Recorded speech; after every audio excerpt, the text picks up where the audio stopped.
Today on This is Jax, I'm sitting down with Bob and Sue Bowles. They own a Ace Handyman Services franchise here in Jacksonville. It's associated with Ace Hardware, so you know the name is good. We're going to talk a little bit about their story, how they went from a small town in Cleveland all the way over to Bangkok before settling here in Jacksonville, and they're absolutely loving it. I can't wait to share their story with you. If this is your first time listening to This is Jax, you're definitely in for a treat, but go ahead and subscribe because you don't want to miss any episodes. Welcome to This is Jax, a hyper-local podcast. We're going to do our best. We're going to bring on successful business owners, the people who drive the cities, share a lot about what makes our city so great. So you can be confident and comfortable. This is a city that you want to call home. All right, Sue and Bob, you're here on This is Jax. Thanks for coming in today. Oh, thank you for having us. Yeah, so Ace Handyman Services right here in Jacksonville, in the greatest city. We want to talk a little bit about your journey, how you came to be in Jacksonville, how Ace Handyman Services came to be. I know you guys met up in Cleveland, but you spent time in South Florida and then Bangkok and all that. And now you're here in Jacksonville. And so there's just a ton to unpack there. We only got so much time. So we'll kind of just get into it, right? I kind of want to jump into early life, moving around a little bit. And at first, you had that big journey before settling here in Jacksonville. And Sue, this is kind of for you. And then Bob will kind of ask you a similar question. But hey, actually, congratulations, because you're like the first couple that I've had. It's always been like me with one other person. Oh. Yes. So. Yeah, so we've been married and working together now for 3 years, and we've been married for 37 years. Yeah, 37 years. We've worked together for 3 years and we're still together. So it's still together for after 3. That's the real test. Still sleeping next to each other too. So Right. Okay, that's good. And how long you been in Jacksonville? A little over 3 years. A little over 3 years. July 2021. July 2021. Okay, that's still a good amount of time. Right. But her parents had been here since 86. Yeah, 87. That's right.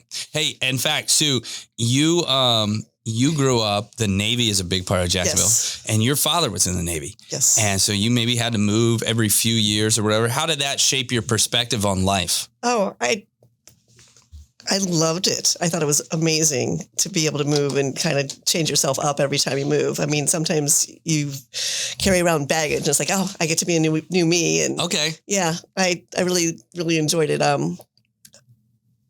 It's a great experience to move, and especially if you can move and experience just learning about new people and making new friends. I mean, it's a talent.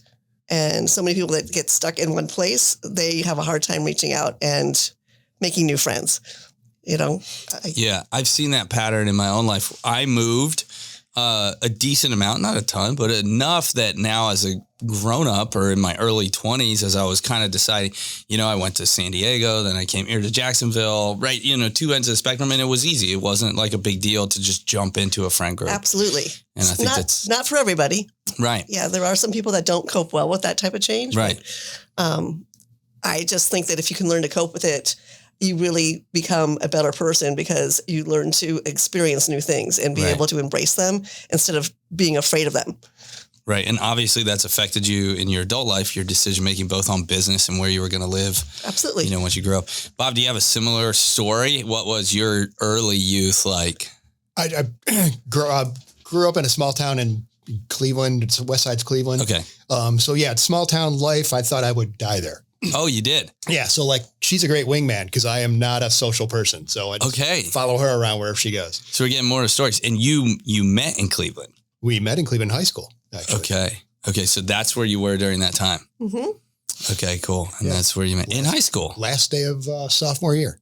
Okay. And it's just been good ever since. We haven't been together the whole time. Okay. Oh, that's okay. We dated briefly in high school and then got together again her senior year in college. Okay. But that was 30. So is the 37 years the marriage, or was it 37 to sophomore year? Marriage. Okay. So even longer time. Yeah. About 45 years. Wow. Okay. So just super comfortable doing life together. Great. We'll get into that a little bit. And then after Cleveland, you moved around a little bit more, and then you ended up in Palm Harbor. You were there for 22 years, right? So what are some of the biggest takeaways from living there? How did that chapter influence, your life, your career, and your personal decisions that kind of led you to here? Well, when you leave Cleveland and move to the west coast of Florida, it's kind of like, oh my God, I live in paradise now. When we first moved there, it was like, we'd constantly stop ourselves going, we live here. We leave with the beach. People save their entire lives to come here. We live here. Yeah. Tell me a little bit more about that, like beach experience, the difference. You grew up in a small town. I grew up in a small town on Lake Erie. So the beach was not completely foreign, but not exactly this Gulf of Mexico. Right. But and then we get down here and it's like, oh, this is just beautiful. There's palm trees. We're not freezing. There's no snow. Right. It was lovely. Yeah, I agree. Jacksonville is as far north as I'll ever live, by the way. Just can't go any further. I concur. Yeah, it gets cold enough here. It is hot here still, like you mentioned off camera earlier. All right, so today, you're co-founders of Ace Handyman Services. You own that franchise market here. We'll talk a little bit about that. But a little bit before that, Bob, you had another job, right? You were chemist, correct? Yeah, I'm a chemist and then sort of followed my products into operations. So then followed into production. So then production management, engineering management, facilities management, all that sort of thing. Okay. So all for the same company, basically. And you were doing that both in Cleveland and then down in Florida? Yeah, in Cleveland, the parent company for the company that I worked for in Florida was PPG Industries. And in Cleveland, we did automotive coatings. So I formulated automotive coatings there. And then when transition started, there was an opening for a process engineer, and I decided that this would be a good move. Okay. And during that time, Sue, were you working as well? Just part-time jobs. Just part-time jobs. We had 3 little kids and... Okay. So you were getting to experience that. Yes. Well, yeah, it was another team effort. I was in school full-time, working full-time, 3 kids. She worked weekends, just to kind of get through it all. So and then down here, having kids in different activities, and we figured out if we were in charge of the activities, then we were in charge of our calendars. The schedule.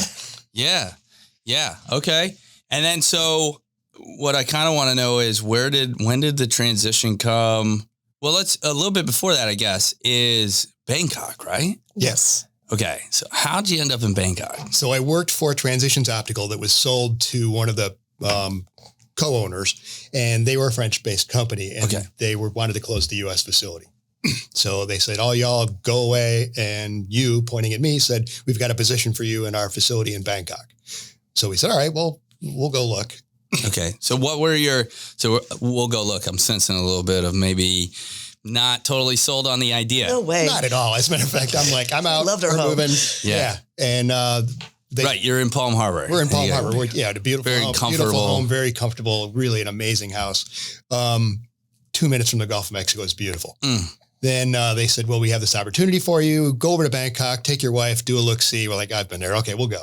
So we go over in April of 2016. We don't hear a word back from them. We do the whole tour of Bangkok. We get look at the apartments, get the real estate agents. Like, okay, yeah, we could live here. So we come back to Florida. It was 6 months later before I finally got the offer letter. And at that point, we're kind of like, no, I'm moving on. I'm going to go find another job somewhere. And we get the offer letter, and it was like, oh, all right, well, let's move to Bangkok. So we sold everything. So the offer was good. The offer was good. Okay. So we kicked the last kid out of the house, sold everything, and moved to Bangkok. Okay. We were there for 3 years, which was my original contract.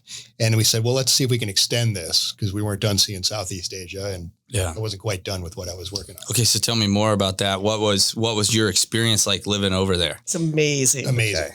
Bangkok, if Americans need to get out of the country more. I mean, relatively speaking, Americans don't travel well. But we travel about our country, which is understandable. It has everything.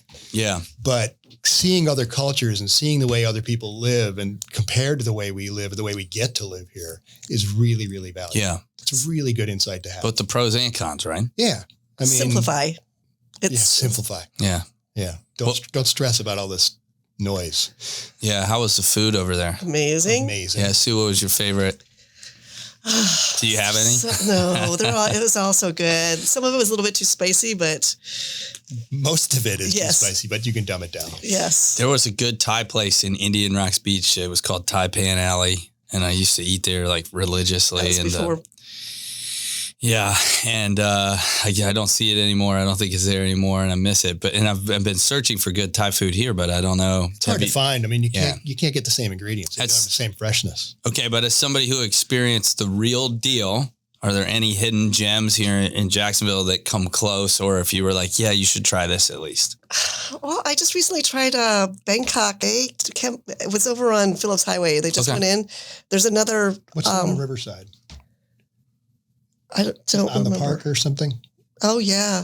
I don't remember what that one's called. There's one in Riverside that's very 5 Points or like Avondale or? Like in between. You know, okay. When you go over right by that park that's on the Memorial You go Park. around the corner. Yeah. Okay. I know what you're talking about. We'll maybe drop it in the show notes because I've been in there and that's a good place. They've got the pergola outside and it's very blue. All I remember is the blue decorations, right? It's like a blue building. Right. Okay. Yeah. All right. Good. That's really good Thai food. All right. I agree. That is a good Thai food. So you did extend a year? Yes. Extended and you got to travel more? No, COVID hit. Oh, man. So we extended and so February, I think, is when it all started to kind of February, March, to kind of fall apart. And that was, 3 months into the extension. We're like, well, what now? So then, we were held hostage in our apartment in Bangkok, which is actually kind of a nice experience. It was fun. We enjoyed it. We made the best of it. Yes. Yeah. And Bangkok or Thailand did a really good job. They shut down hard. So nobody got in the country. It really, COVID wasn't much of a thing there. Dang. It shut everything down, but there wasn't a lot of sickness. And most of the population left, which was amazing. So you kind of realize how many people are visitors there. Okay. That's interesting. It was really very interesting. Everybody called their people home. Probably the dumbest thing they could have done, but that's an interesting dynamic for sure. Right. Yeah. Okay, cool. So from this point, what is it? You're looking to retire? You're going to make a career change? I had enough of working for the company that I was working for. And plus, it's been 37 years. 37 years. It's time. It's time to do something. So most people, they maybe choose to relax after such a long career, but you decided to start a business instead. So, what motivated you to take on the new challenge? I wanted to do something really different. And I thought this was a good opportunity and kind of an entertaining story as to how we got started. So we started to say, all right, let's look at franchising. Yeah. And so I got this book called The Educated Franchisee by a guy's name is Rick Bezio. Okay. So I listened to the book. I did a lot of recorded books. I had a long commute. So I listened to the book. At the very end of it, it says in the conclusion, send me an email. In the title of the conclusion wrote, I actually read the conclusion and I'll contact you. Yeah. So I did that. I thought this is fun. So then I immediately get an email back from the guy. I'm like, oh my God, the author reached out to me. Then I realized, well, he's a franchise broker, a very, very good franchise broker. We got really lucky. So then we spent, I would say 6 or 8 weeks with him over the phone, Zoom meetings, just trying to figure out what we wanted out of life and what we wanted out of a business. Okay. And before kind of like discovering our why. And what we came up with was really, we wanted a business that was going to have a positive impact on the community, providing a sustainable wage, doing meaningful work for as many people as we could. And it sounds really altruistic, but it was like, I want to do something that I can get behind, not just a moneymaker. Yeah. And I will say this too. You guys look great. Okay. When you're telling me these like dates and timelines, I'm like, no way it was 37 years ago. No way it was, and so that's really impressive. So I don't think you look like you're ready to just sit on the front porch in the rocker and relax anyways. So it makes sense when you're telling me like, hey, I want to do something meaningful, not just to make money, but just have something to do, right? Some purpose maybe still was left. Yeah. I just felt like there was something to give. Okay, good. So you started to get into that. And then how did that, I'm guessing you looked at, you're coming back to America. You could have gone anywhere. Yep. Right. So we had kids. We still have our 2 sons are over in the Palm Harbor area, and 3 granddaughters over there. And our daughter is here and her mom's home was here. Okay. So we looked at the 2 markets and we looked at 2 places and we're like, we kind of always liked Jacksonville, and seems to be a better market at this point because it's blowing up. Sure. It's more affordable, and we wanted to move back and be near our daughter. The secret was starting to get out. It was definitely starting to get out. Yeah. It's out now. It's growing. Yeah. And one of the things my father always said was, you never want to go back. You never want to move back to the place you came from. Yeah. I don't know why, a little bit moving back here was moving back because I spent so much time just in Mandarin taking care of them. But It's a great place. The people here are just really awesome. I think that was my biggest surprise is how friendly everybody is here. Yeah. Like almost to a fault. You come to a 4-way stop sign and it's like, all right, somebody has to go. Just go. Yeah. Yeah. Or letting you out. Yeah. No, I've experienced that too, where you're like, you're trying to turn out into traffic and someone's kind of slowing, waving you. And you're like, no, there's no one behind you. Just get out of the way. So I know it's clear. I can relate to that. I've experienced that here myself. And this is a resounding theme on the show. What keeps you here in Jacksonville? Why? It's the people. It's the people. We hear that all the time. And I had somebody even reference it. We're the most southern city in the state, not necessarily geographically, but if you term Southern as like a lifestyle or a culture, that exists here in Florida. So you're experiencing all of the tax benefits, the work benefits, but then that culture here as well. Yeah, the Southern hospitality.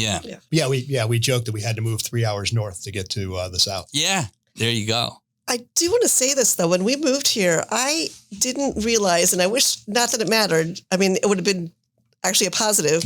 It's a melting pot for so many different nationalities. And true. I think living overseas, I started, maybe I had it blocked out before I moved away, but I came back and I started hearing so many different languages and accents and different people. And I just thought this was really amazing because there's like, even within our little block of homes, there's so many little different types of restaurants. There's there's Colombian, Thai, there's Middle Eastern, there's Italian, there's everything. It's Greek food. Yeah. Yes. Yeah. So much good stuff. From people that just moved here. That's it. And I agree. My wife and I, we talk all the time. If we wanted to go out to eat, we could just go to a different place every time. Mom and pop. And we probably wouldn't run, we never run out of options. And you're going to run into somebody that speaks the language of the restaurant that they're representing. Right. And our neighborhood is the same way. We have people from all over the world just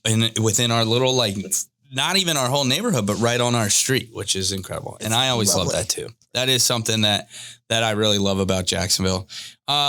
Talk about that. I want to talk a little bit more about Ace Handyman services, but of course, we're talking about Jacksonville a little bit. If we kind of just talk about some stuff we love about it, obviously, and that attracted you to come here. What, if you had the power to change one thing, what would it be? I would like it to not be quite so hot. Oh man, it's hot. It's pretty on par with Bangkok. I mean, it's hot today too. Yeah. And swampy in the summer. Yeah. So if you're out there listening, by the day we're recording this, it's the middle of August, and we've got about 2 more months of it left. I think mid-October is when true Floridians start like, oh, I'm ready for the cold. We don't admit it publicly, so it's a secret. Keep that between us here. But because we'll never complain to a Midwesterner about the heat. We can't. They're always competing with us. Okay, listen, I got family in the Midwest. We're going to talk about this because obviously you come from the Midwest. Have you noticed the trend of Midwest people wanting to compete with how hot it is there with us down here? Oh, now, yeah. Yeah, does your family, they're like, well, I saw it was only 85 and it's 90 here. And you're like, listen, you come on down. Right, bring it. Let me show you. We didn't have air conditioning. Yeah. We had one hot week a year. Yeah. I mean, true hot week. The rest of the time, it's warm outside. I think that's what happens is because they all live up there and then they come down the first week school comes out in early June and it hasn't quite gotten hot yet. Yeah. And then by the time you come to August, September is the hottest. Yeah. So all the vacationers have gone back up north, so they never get to experience it. But I'm sorry, Sue, I can't do anything about the heat. That's okay. It's here to stay. It's okay. We love it. So let's talk about Ace a little bit. So you come to Jacksonville, you start Ace, you've been you guys are co-owners together, right? Mm-hmm. And 4 years now, correct? 3 years. We're in our third. Oh, in your 3 year. Okay, cool. Can you share? So tell me a little bit about how that's structured, the services you offer, what's the benefit for someone listening out there that might need your services? What does that look like? Well, we're a professional service. So we have back office systems. We have a service path that we deliver. Our guys are all W-2'd. They're our employees. Okay. We do not subcontract anything. They're all background checked and they're all fully insured.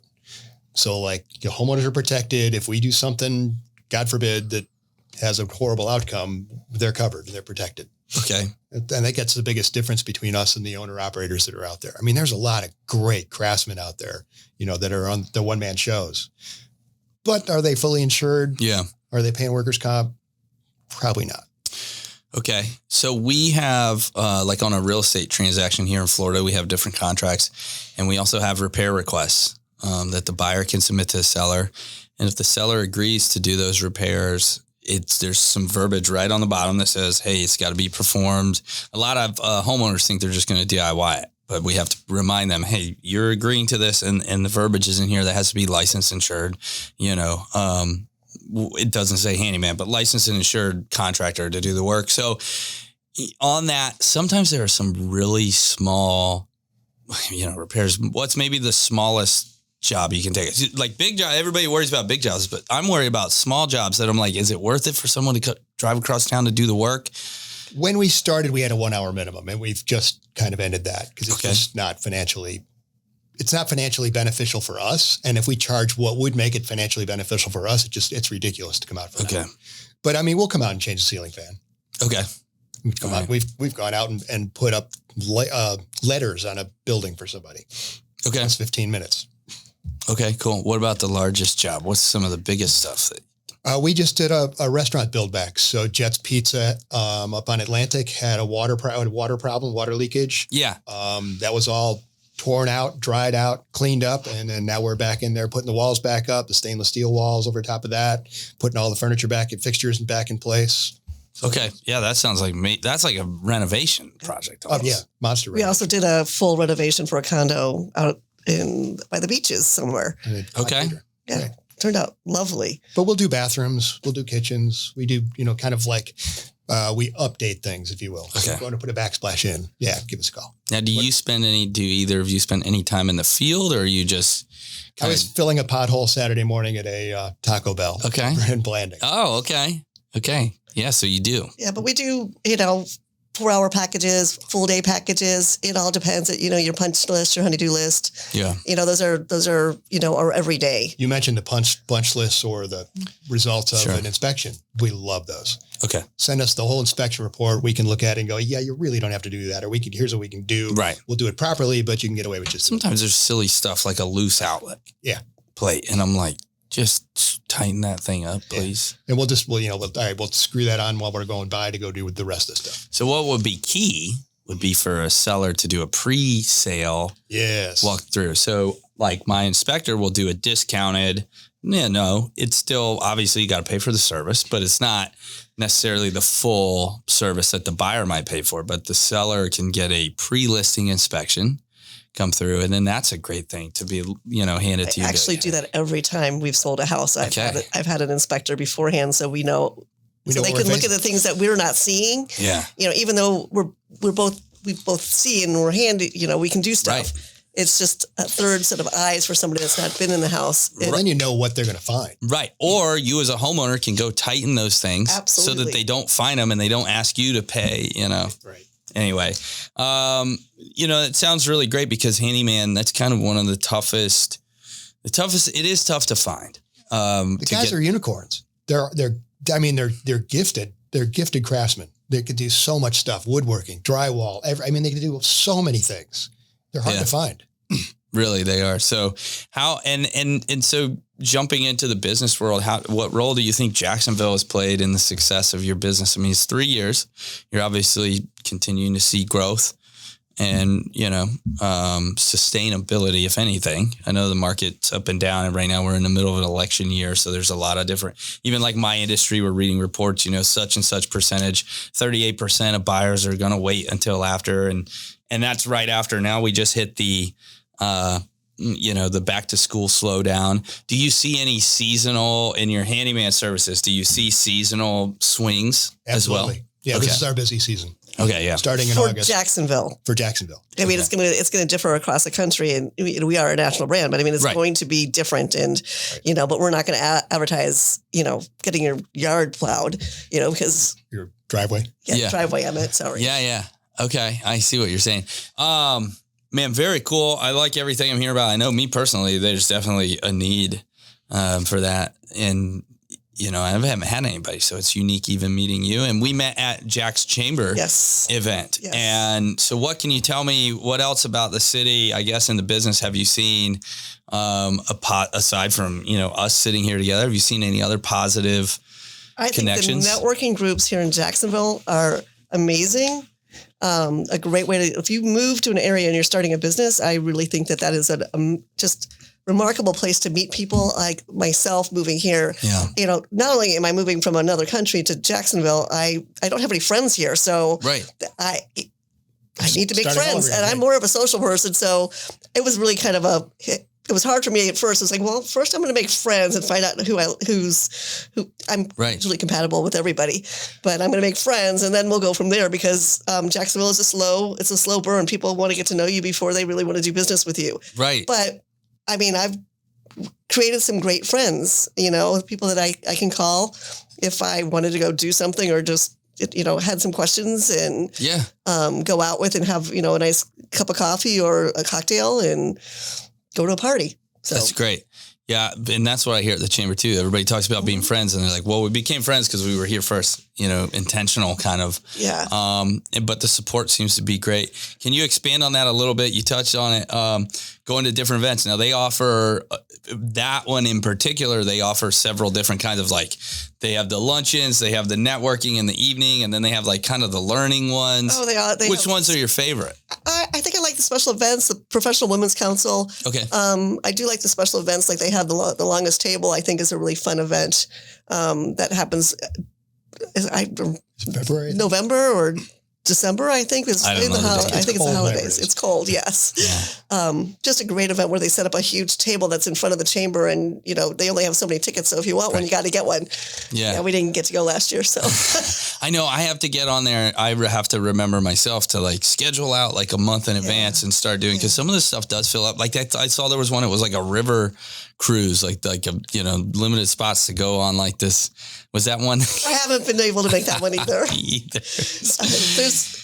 They're doing that more often, but there's other groups too. There's a women business owners group and other small networking groups that are trying to grow. So it's a great area to meet people. And once you start going, you do see the same people often, and sometimes they trickle out and trickle back in, but it is entertaining, and you can choose to go or not. We joke that my name tag should be Sue's husband, not Bob.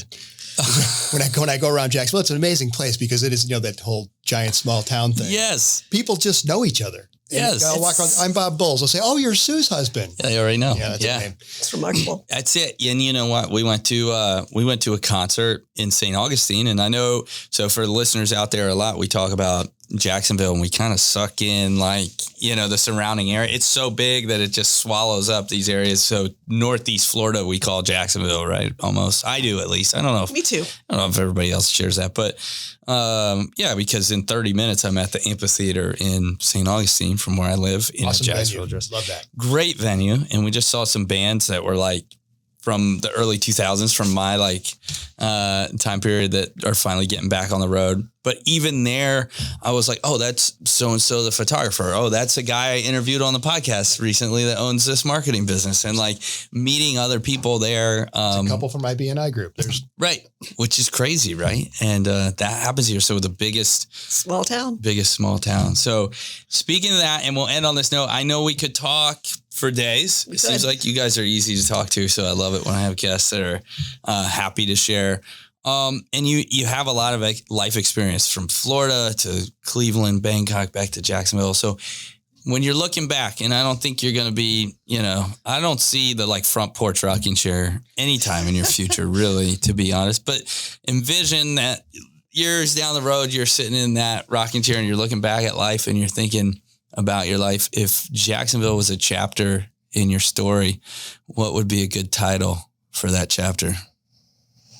Ooh, that's a good question. Yeah, because you're coupling that with starting a business for the first time. So it's kind of really the title would be stress. Stress? But it's not Jacksonville. It's just, we're starting a business. It's just where your life is. We've not been entrepreneurs before. So yeah.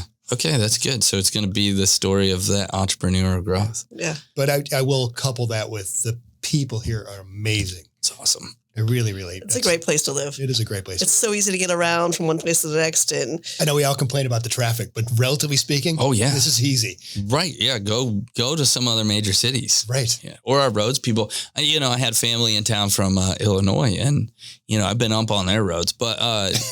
I see people. That's not a pothole. That's a lake. And you're right. Not only people who don't travel outside the country, there's people that don't travel outside their city or their state enough, and you see them kind of complain, there's always construction. I'm like, you understand why our roads are always paved? Like, that's, right. Yeah, I got it. There might be construction at any given point in town, but the roads are pretty smooth and the reflectors are on them and they're painted and I can. Well, the nice thing is the infrastructure was built before everybody got here. So you got 295 is solid and JTBs get you across that way. It's easy to get around here. When you spent time in Jacksonville, do you remember when 295 before and Butler was a light? Yes. That massive, it's right outside our studio for anybody listening or watching. But that massive interstate exchange was just like a light. You'd sit at like in the early 2000s, you sat at that thing for like days leaving UNF, but then it grew the big thing. And like you said, they put the work into it to where now it's flowing. I mean, there's almost I've never sat in traffic in that particular spot. No. I think the traffic backups are much less than they used to be, but maybe 95 north periodically is issues, but and I mean that's still when people live in a city and work in the suburbs, that's going to happen in the early morning and afternoon, right? So my commute in Bangkok was 1 hour one way in the morning and 2 to 5 hours in the evening. Jacksonville's easy then. Yes, it's a breath of fresh air. Well, thank you again for coming on. I know you're busy and we all got to get back to work. If somebody needs Ace Handyman services or they want to contact you for whatever reason, what's the best way for them to do it? Find us, do a Google search. Google search. Ace Handyman services. Put in your zip code and you'll get the proper location. Okay, perfect. All right. Call us. All right. Well, Sue's husband, Bob. Bob, thank you so much for coming on. I know we're going to see you guys again. Thanks. Thank you. This was fun. Thank you. Awesome. Thanks for listening.